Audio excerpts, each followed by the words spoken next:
You've just entered the True Addict Let's Be Honest podcast, starting in 1, 2, 3.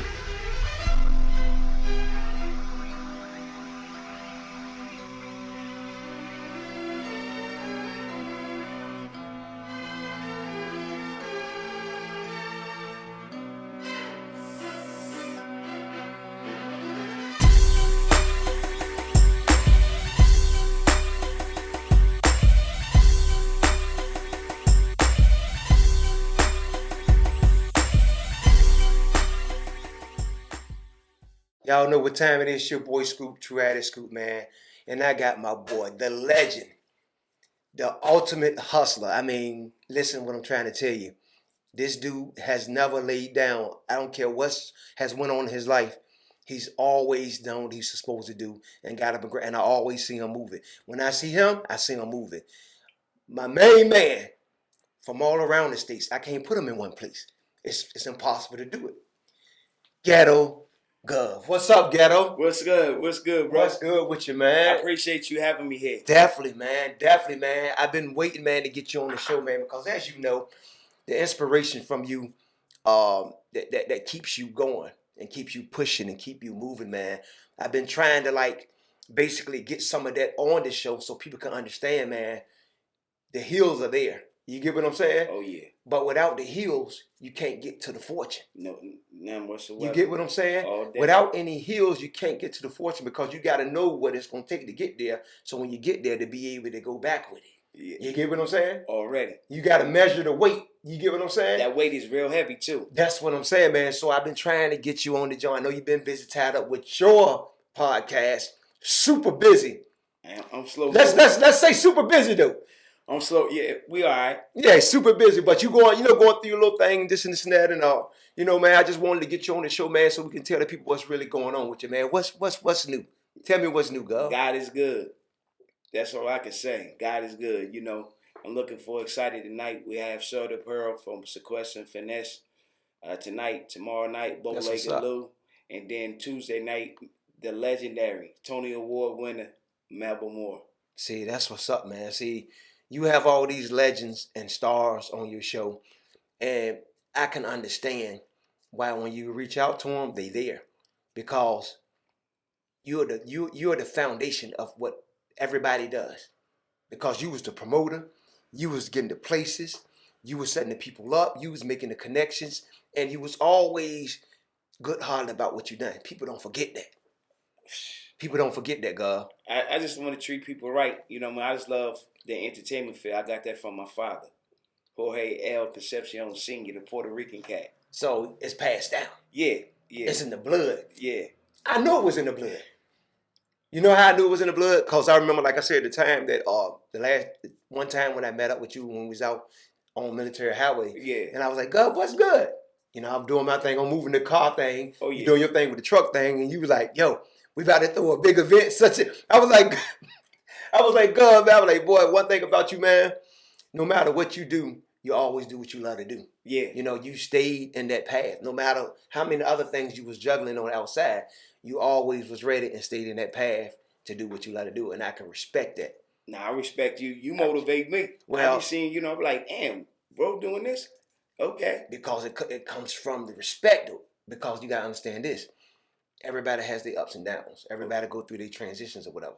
Definitely. But once you see, like I said, you came before me. Once you see somebody that's traveling those hills and they go down and you don't see them because they're in the valley, but then they come back up. I seen that in you.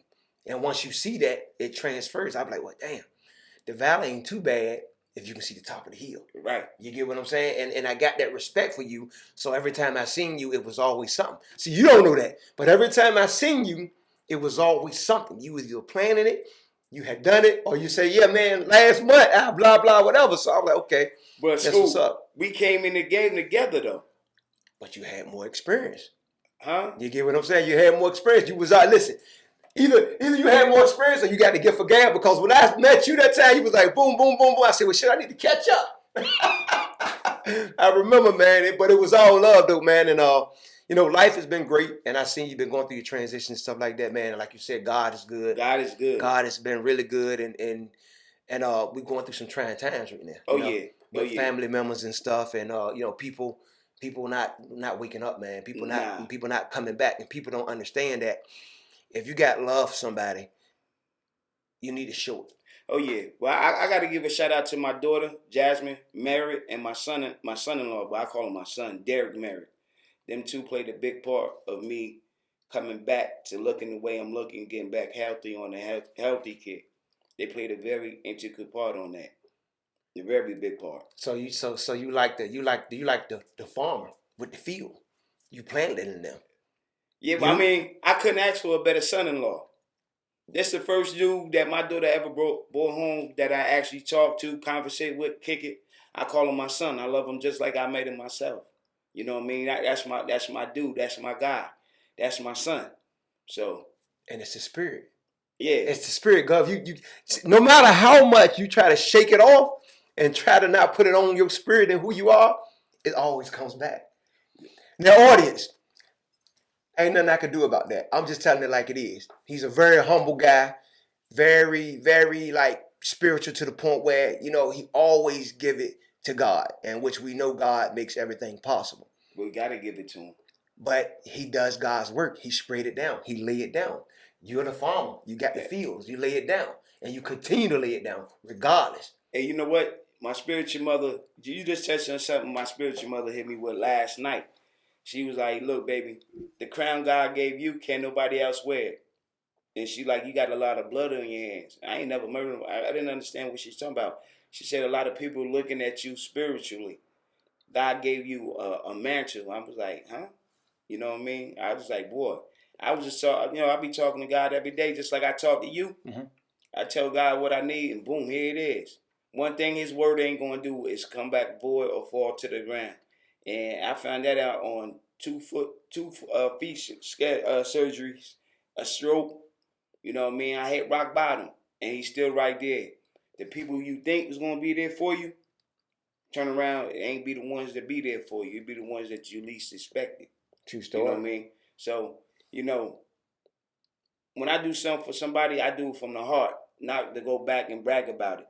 Most people want to say they want to do something for you, but they weren't going to talk about it. I had cats hit me up, Gov, what you need? I tell them, I need y'all to leave me the hell alone. I'm good. What you need? Nothing. My son, both of my sons, my biological son, my son-in-law, my future daughter-in-law, and my daughter got me. So that was it. So, some cats I won't even give the opportunity to say, oh, I did this or did that for Gov. Nah, I ain't going to do that. Mm-hmm. I depend on him. True story, man. Yeah, that when you depend on him, you can't go wrong. You know what I mean? Man. Definitely. So, everyone, one thing, people going to forsake you and leave you. One thing about God, he ain't going to forsake you. He ain't going to leave you. How could he? And he needed us when we in our mother's womb. You know what I mean? He knew what we was going to, the trials and tribulation in life when he thought about making the world.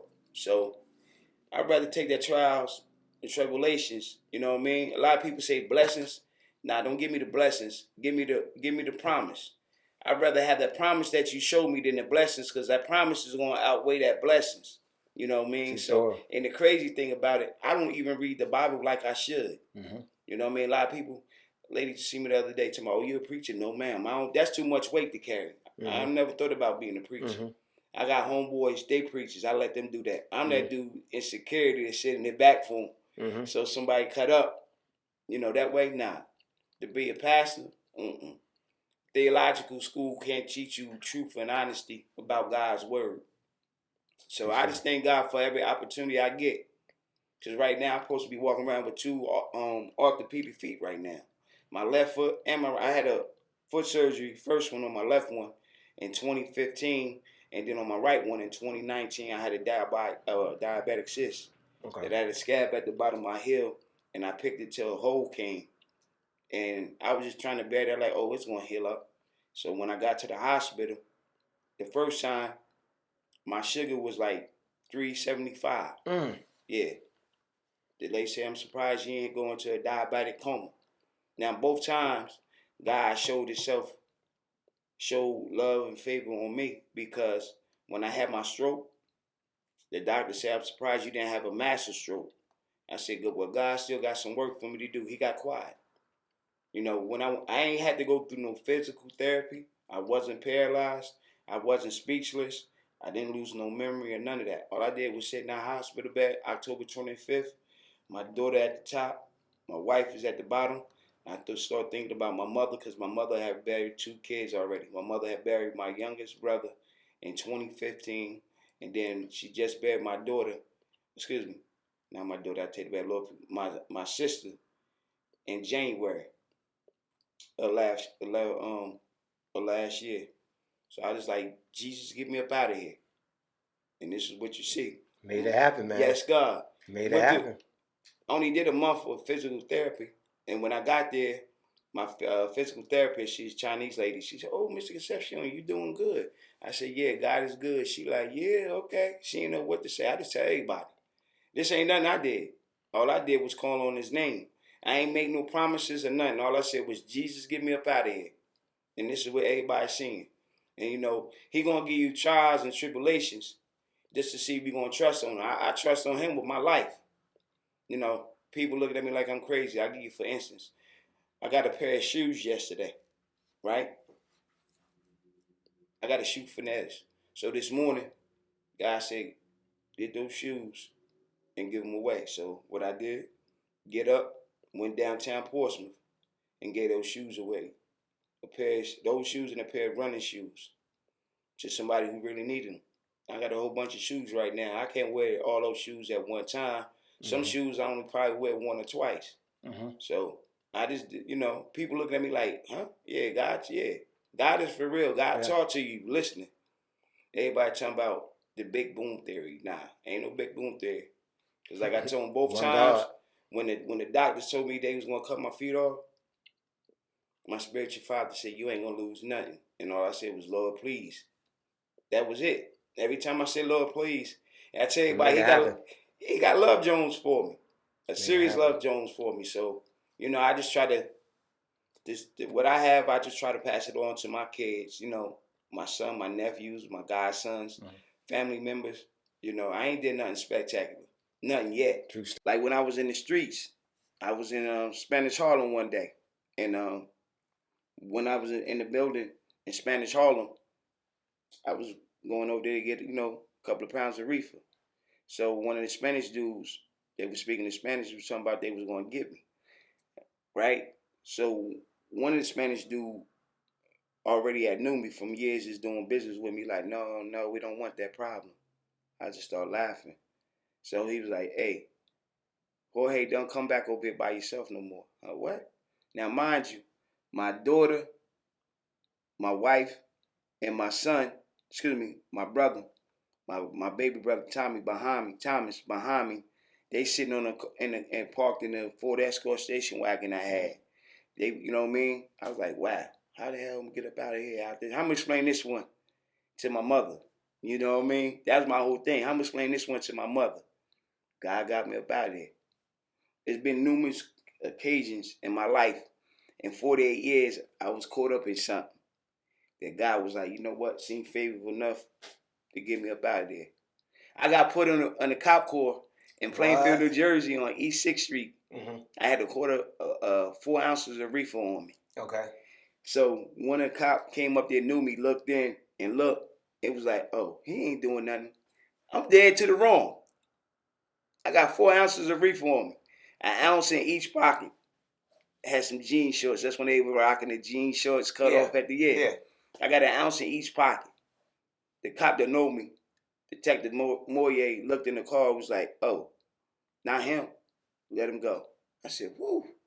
Me and my homeboy, BQ, I call him BQ, my homeboy Brandon Newsom. Brandon was like looking at me, I'm looking at him. He was like, yo. Brandon was like, boy, you covered, man. Cover ain't the word. Then my other homeboy, I lived on East 6th Street. So when I came down the steps, he was like, yo, G, I got a whole lot of stuff on the side of the house. I'm like, nigga, what you tell me that for? Ain't mine. He was like, yo, the narcs just pulled up on us. He's ready to run. I'm like, the hell am I do? They know I live here, right? So, dude walking through the middle. He's trying to walk through the narcs. Then he grabbed him up. He had 50 bottles of crack on him. Wow. I said, thank you very much. Now the stuff on the side of the building wasn't mine. So they ain't care. So I was just like, wow, okay. Yeah. So you've been having these moments all your life? All my life. But I got in my 30s and 40s, and then I realized who God is. So I tell you, I realized I used to smoke weed real heavy. So one day, I was reading 140 of Psalms. I said, God, I'm tired of smoking weed. Just like that. Just like that. Just like that. I was like, boy. And you know, every weekend I had to be on the party scene. I had to be somewhere. I had to be there. You know what I mean? I had to be there in that in crowd. He just stopped. Then one day, my daughter came in the house. She like, Dad, you ain't going out tonight? This was a Friday night. I'm like, nah. She like, you usually out. I had enough of it. Because you got to think about it. I was doing parties back home in Jersey, 18, 19, and 20. Yeah. I had the exclusive right to Clue in Jersey. If any promoter wanted to book DJ Clue in Jersey, they had to call me. Mm-hmm. You know what I mean? If he was charging $5, I put an extra $5 on it. So I ain't get off. When I got off the porch, I got off the porch. Yeah. So, and the best thing about it, I stopped going out and focusing on my son. Because I wanted him to I had to keep the promise to my father, my earthly father, and my heavenly father. Because I always told God, if he gave me a son, I would do right by him. You know what I mean? My grandmother raised me till I was like 15. Then I went back home to Jersey. So my mom, my stepfather, and my pop and my stepmother had me for three years. So I got 18. My grandmother did majority of the hard work. You know what I mean? Making sure we had a place to stay, lights on, food in the house, clothes on the back. She did all that, all the praying and crying. My grandmother was my everything. She was my mother, grandmother. So, you know, I used to call her mommy. Okay. So we lived in Potter's Cross in Edison, New Jersey one day. So I used to call her mommy and my mother, who I love dearly, mommy. So my grandmother, I came in the house one day. I said, hey, mommy. She was like, my mother was like, hey. I said, I was talking to mommy number one. My grandmother said, I'm your grandmother. You call me mommy one more time, I'm going to beat you. So I went outside and came back. I said, mommy, I'll be right back. And my mother, she was like, I'm getting ready to leave. I said, I was talking to mommy. I pointed to my grandmother. Man, my grandmother beat me like I stole something. Yeah, sure. Stuff that you remember. That's the stuff you remember. Man, Sunday mornings, me and my grandmother used to be in the house growing up in Edison, New Jersey. And back then, you know, you got the country spirituals playing. My grandmother was a singing woman, praying woman. You know, she was sitting there for praising God, and at the same time, she had a little 38 in her little apron. Yeah, a little 38 revolver in her apron. She ain't playing no games. Nah, grandma ain't playing Zero games. Nah, not Rosalie Shockley. She a little black woman about 5'3". Yeah, that's from West Virginia. Yeah. I seen her snatch my Uncle Tom. My Uncle Tom was about 6'3", 3 and some change. I seen her snatch that nigga in the collar. I said, oh. That was it. That was your visual warning right there. Yeah, my grandmother wasn't nothing to play around with. That's what's up. But spiritual, that's where I got it from. I got my spirituality from my grandmother. You know what I mean? That's what's up. You know, I never forget the day I talked to her a month before she passed. And she was, I was back in Plainfield, New Jersey. I was sitting there on East 6th Street at my mother's house. And my mother said, your grandma wants to talk to you. So I get on the phone and say, hey, grandma, how you doing? And she just started going in ministry. She said, boy, I'm ready to go home. I said, well, I get a rental car and come and take you home to West Virginia. She said, no, I'm ready to go home to glory. I'm tired. Now, she raised majority of her grandkids plus other kids in the community. So I was like, boy, nah. She died July 4th. And that day, when she earned her wings, it just started pouring down raining. And then afterwards, I seen the rainbow. I said, oh, she made it to heaven. I know when she made it, that's all she wrote. Never forget my cousin made a song about it. My cousin, Minister Kyle Brown, it's called Way Back in the Days. And when my grandmother one Easter Sunday morning, shot it through the whole house. We all had to move out the way. My grandmother would get in there and talk with God. Yeah, she was real. Yes. She was real. When I said she get in there and talk with God, I heard it one day. I never forget when we was living in Chesapeake. I never forget. She's like, it wasn't that much in there to eat. So I never forget that night she was in there crying and talking to God. Came back home the next day, refrigerator full, overflow. Wow. Yeah, my grandmother. That's why I can't never doubt what God do. Never, nah. Especially from my experience and what I've been going through mentally and physically. You the proof. You the proof. Yes. If Joker tell me God don't exist, we might have to fight. You know, I done had a homeboy I went to school with in Jersey inbox me through Facebook and told me, you know, he always respected me how I moved in the streets. He said, but I'm giving people false doctrine. Nigga, if you was close to me, I'd choke the hell out you. You know what I mean? I stopped communicating with.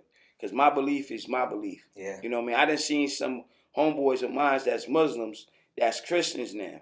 So I just told them, you know, Jesus is mentioned 36 times in the Quran. And nowhere in the Holy Bible, no disrespect to Muslims because I love them. I'm a big fan of Farrakhan. You know what I mean? So ain't nowhere in the Bible that talk about Muhammad. You know what I mean? So we all praying to one God. Your belief is your belief. I'm not saying hit a punt. You know, I ain't no Bible thumper. Yeah. I just tell people from experience what God has done for me. And but you want to definitely be around certain energies. You want to be around certain energies you don't want to be around. Yeah. Because you know who you are. Yeah, that's why I stay around myself. Yeah. Or my partner Larry Jones. Most of the time by myself. My circle's so small. I hug myself about 5 times a day. There you go. Yeah. So what are some of the things you get into now? I see the show is kicking off, and you're doing good, man. Like I watch you, you're doing great, man. So what's the end result, man? What are you trying to do, man? We trying to take it global. Let your boy know, man. Let your boy know now. We trying to take it global. We trying to take it to Revolt TV. Okay. The YouTube page should be up here shortly. Okay. As well as the website. We're gonna have the merchandise. Okay. You know, the main thing, we getting ready to get a corporate office downtown Portsmouth. Okay. We got 100 Men Pluses, which is our nonprofit. Okay. We getting ready to start some mentoring. So we getting ready to get that office here this week, and then we also gonna get a printing press. There you go. Get some of these young boys off the streets. There you go. So also got a new co-host. A good friend of mine, my homegirl, Brandon Langley. She's coming on the co-host with me. Because in March, I got a heavy schedule. We got 25 interviews. Okay. And then in April, got another 25. Okay. But this is all legends. Okay. You know what I mean? How we started this is because a kid named Hustle Simmons called me one night, 1:30 in the morning, talking about, yo, Gov, I'm on Instagram messing with Shan. What do Shan know you're on Instagram as? I said, Jorge Concepcion. I said, why? I said, you want to talk to him? He like, man, Shan ain't going to answer your phone. Don't nobody know Shannon's my big brother, MC Shan. Okay. I've been talking to Shan for over 20 years over the phone, so anytime I call him, he picks right up. Okay. So he was like, oh, I was like, yo, Shan, I'm going live tomorrow night, 7:30. He's like, well, hit me up. I'm going to go on live with you. So it was just general conversation. Then Busy B jumped on. Then the next day we had Busy B. Then from Busy B we had Unique from Mecca Audio, the guy who started Ayo, who Doggy Fresh took and made it singing his own. Okay. And then from there we had Capone, the comedian. Okay. And then we had Talent. I mean, it's just like a snowball effect. Yeah. So, it's just some things, some people, what we learning, they want to own half of the video. So we sell it. I'm like, okay, there ain't no problem.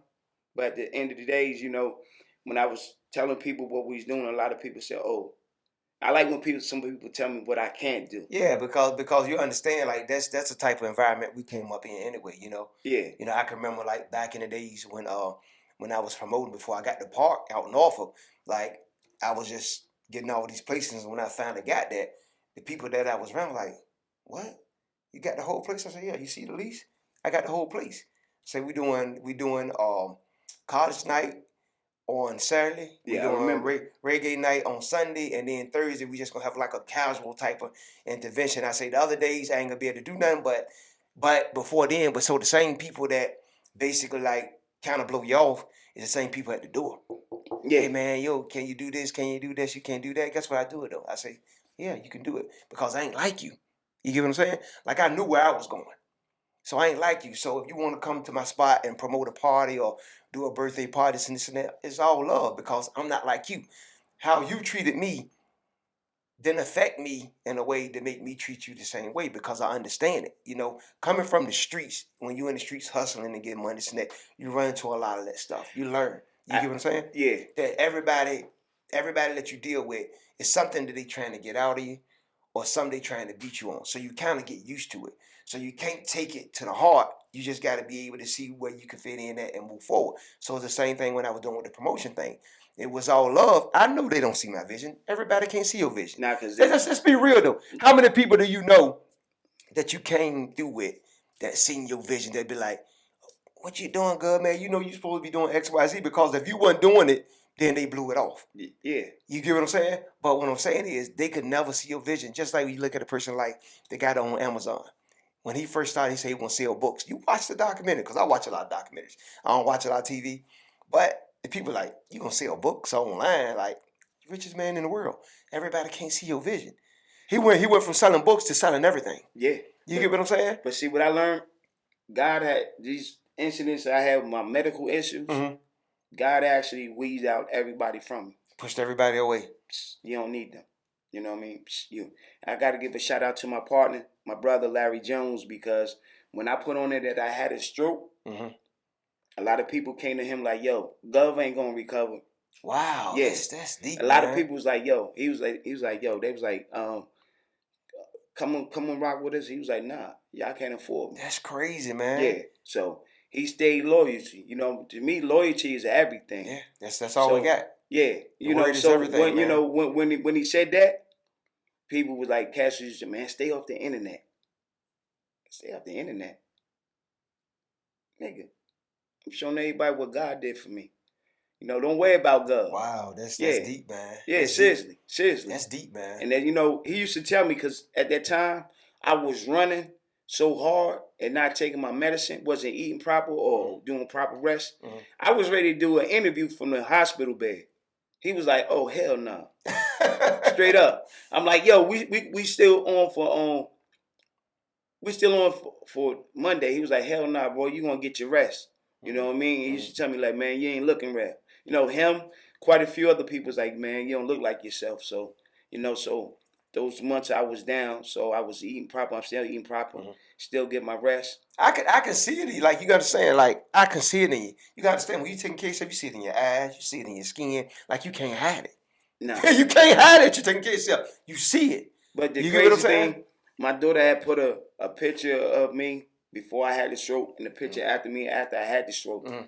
I was like, wow. You know what I mean? I was out here just running like I was 20, not worrying about nothing. Because, you know. And I can believe it because I know. You remember every time that we met up. We was always doing something. It was like going. What you doing, man? I'm building 100 houses over here. Just man, what you doing, man? I just bought an airplane. You know what I'm saying? Like it was always something. When we met up, it was always something. Yeah. You get what I'm saying?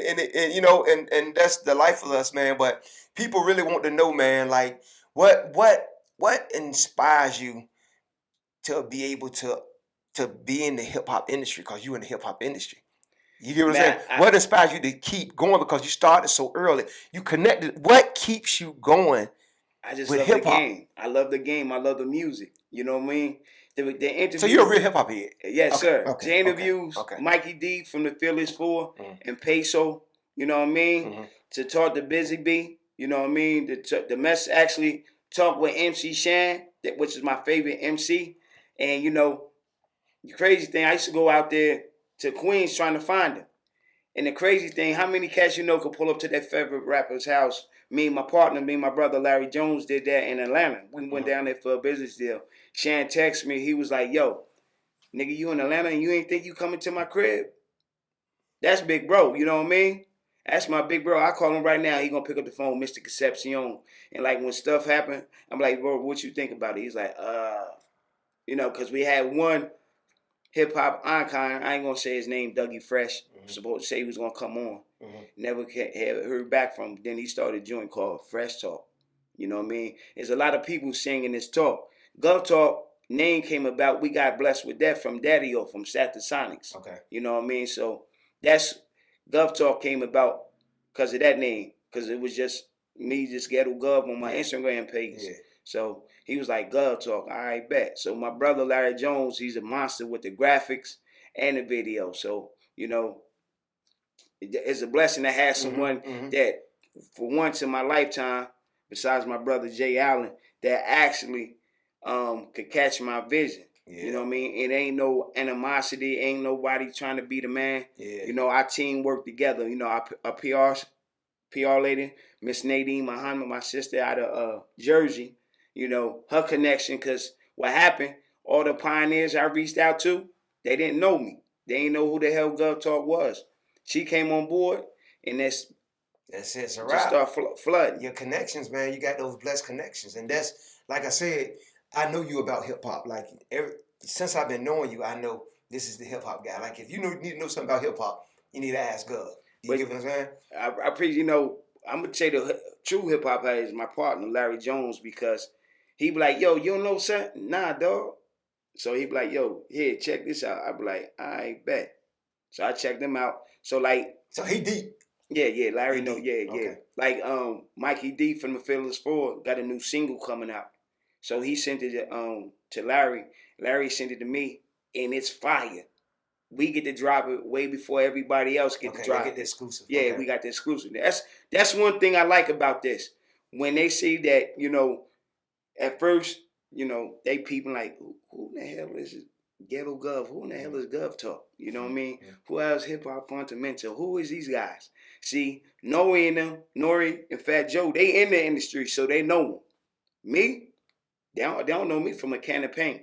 But I trust and believe when it's like camera's action, I'm gonna make him actually feel comfortable. You light up, but then you gotta understand this too, because you know I've been in the film industry forever, and I understand this to a point. Like when you got a product like Gov Talk, whatever, you got a product. That's always going to happen. People always going to say, like, you know, well, you know, who is this guy that's in Cincinnati? That's always going to happen because until you go across the globe, it's always, so you always prepare for it. So people are not going to know, but guess what? Guess what's going to happen, though? As long as you put work and effort in behind you, do whatever, it's going to be people that know you that you don't know that know you. You get what I'm saying? Hey, so they might not know you, but it's 1,000 people over here that know who Gov is, and that's, I live by that. Yeah. You know, MC Shan also stamped this. That was good. You know, Gov Talk ain't just about hip hop. It's about, you know, politics, entertainment. You know what I mean? Sports. It's a complete talk show. Yeah. Complete talk show. I'm trying to be the modern day Arsenio Hall. Well, look. I think Arsenio Hall might say, I'm trying to be like you because you're in a whole different era. You got to understand, even though we got people that we looked up to back in the days on television or whatever, these cats, they're trying to be us. You get what I'm saying? Because you plugged in, and they got to figure out how to get plugged in because your fans are stretched wide. Just like this valley right here, your fans are stretched wide. So you're doing a good job. I mean, I don't appreciate this. If I had to critique it, I wouldn't know what else to tell you to do because the people that you got coming on the show, the type of conversation you had with people on the show, the way you promote it and present it, I think it's just great. I appreciate that. My favorite one though, it was with Stevie D from the Force MDs. I found out why I got kicked out the group because I couldn't sing. Yeah, Stevie D, that's my man, Force MDs. Okay. And then, like I said, I got Bow-Legged Lou from Full Force on Monday, and then come right back around with Melba Moore on Tuesday. Okay. But tonight, Show the Pearl from Sequence Finesse. You know. Yeah, man. The show is popping, man. The show is popping. It's really popping, man. I mean, I like I said, I be checking it out, and I respect it. And one thing that adds on to me is when I see us basically in the same market. Do you get what I'm saying? Right. But we homies though. But we homies. But what I'm saying is, I'm going back to like every time that we ran across each other, we was always there on the same market and doing the same thing. But then it's still the same love. Always. Because look how we support each other. Always. Even when we do it. Like if I start building airplanes, I might run across you in Europe and be like, yeah, man, I got the BMW airplanes. I didn't know you was doing airplanes. You get what I'm saying? Because that's what it is. That's what we do. Hey, Scoop, I bet you remember, we both wound up at Waterside. We ain't seen each other for like 2 years. Yeah. You was like, Gov, I was in damn Miami. I seen you fly in Miami. I'm like, what? You was like, yo. You was like, what you doing? I said, well, won't you come? I was doing the D'Angelo Hall party at Roger Brown's. Yeah. I like, yo, he's like, I heard. I like, well, you come on. Come on down. Yeah, but see, we man, it was always that love though, and like I said, if more black brothers was pursuing things and connecting like the way me and you always connected with our man, we'll be doing so many great things, man. You know, most people they meet up and they such as a competition thing. It's the So Willie Lynch much, syndrome. yeah. It's just nothing never exists because say if I'm missing a one and you missing a three, you know what I'm saying? Instead of us coming together on the two. They just keep his one, he keep his three, and none never gets done. They never fill that gap. That's that Willie Lynch syndrome. Yeah, and it's terrible, man. It's I don't know, man. But one thing about it is the spirit. You know, like you say, talking about God, the spirit keeps you going, keeps you moving because what God has for you, He has for you. Can't no man stop it. Exactly. You know? I told him this morning for the last week, my palms is wide open, just waiting for your overflow. Your promise. Give me your promise. Yeah. Give me the overflow. True story. You know. Tell me this though. What was the worst experience you ever had in promoting a party? My worst experience? Yeah, promoting a party. Which time? Any one of them, man. What was your worst experience? My worst experience? My worst experience over in P-Town. When my man had paid for Case to come to do the after party. Okay. And Case, I ain't gonna say the Joker name right here from Suffolk. He was in the car with him. He was like, yo, I was in P-Town talking about, yo, we ain't feeling this, and drove off. And at the time, I liked Case. And then we had to go over to the Marriott in Norfolk. We found out, wow. Yeah. And then, you know, that was one of the worst experiences. So yeah, we got the bread back though. Cause the cats I was with ain't play that. So that was one of the worst experiences. So basically you had to go in and let everybody know like this ain't going down or we ain't the ones. Nah, I take that back. The worst experience on the gospel side is when I had Juanita Banham here and we was up in Richmond at a guy named Larry Miles at Fresh Norton Cathedral. So as she was preaching, it started raining down through the building. It wasn't even raining outside. They had to go and get buckets. So the dude was like, Jorge, this is Larry Miles. You know what I mean? He was on the worst part of Richmond, right down the street from the projects. We had that place jam-packed, right? So it started raining down. So he tried to get gangster on me, try to block our calls in. So me, my partner, my brother Ray Savage, my brother Jay Allen, I had to call my homeboy that live in Richmond. I'm like, yo, Jeff, I'm at Fresh Norton Cathedral, right? So he was like, all right, bring the guns. So we actually had to get gangster to get the hell about the church. At the church? Yeah. Wow, that's crazy, man. Yeah, it's crazy. It's saying like, you know, a lot like people say like some of the worst things go down in the church, you know, dealing with church people, you know. Hey, that I was like, this nigga done bumped his head. So my man came. He was like, it came in the church. You know, the preaching, everybody looking like, dude, you know, they took up an offering. I already paid you for the church. You know what I mean? So I was just like, boy, my spiritual father had called me on the cell. He's like, boy, what you doing? My spiritual father, Gregory Thomas. I'm like, nothing. He's like, you about to do something that's going to get you in a lot of trouble. I said, wow. Because I was ready to go up and saw across my man's head. I already gave you $1,000 for the church. Mm-hmm. You know what I mean? Then you trying to come back to about you need another $2,000. That wasn't in the agreement. Mm-hmm. Then you trying to block all of us in. Now, my brother Ray Savage used to play middle linebacker for UVA and the Philadelphia Eagles. Big black nigga. 6'7", 275, solid. He was like, boy, Gov. I said, nah, I got it. But when my people's came down from Richmond, when they came down, he was like, yo, they ain't want to do no talking. And he looked, and then he was like, so, you know, Richmond police came. So my man and them skated.